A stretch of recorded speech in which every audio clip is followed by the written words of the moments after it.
আরে এইসব কি করছেন আপনি? বয়ফ্রেন্ড হবে আমার? আমি বয়ফ্রেন্ড? হ্যাঁ, বলো হবে? ম্যাডাম কেন মজা করছেন? আমাকেই পেয়েছেন মজা করার জন্য। তোমাকে একদিনের জন্য আমার বয়ফ্রেন্ড সাজতে হবে। বলো, পারবে তুমি? যদি তুমি অভিনয়টা ভালো করে করতে পারো না, তাহলে আমি তোমাকে পুরস্কার দেব, তোমার হেল্প হিসাবে। আমি বুঝতে পারছি না ম্যাডাম, কেন আপনি আমার সাথে এরকম করছেন? আমার কিছু ঠিক লাগছে না। না না, আমি এরকম কিছু করতে পারবো না। আরে, আমি তো একটা মেয়ে, আর তুমি একটা মেয়েকে ভয় পাচ্ছ? কত লম্বা চওড়া ছেলে তুমি! মেয়ে? আমার এই অবস্থাটা দেখছেন, এটা একটা মেয়ের জন্যই হয়েছে। আমি প্রথম থেকেই গরিব ছিলাম না। আচ্ছা, তার মানে মন ভাঙা প্রেমিক তুমি।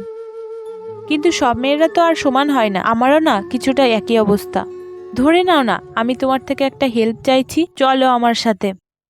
ঠিক আছে, চলুন।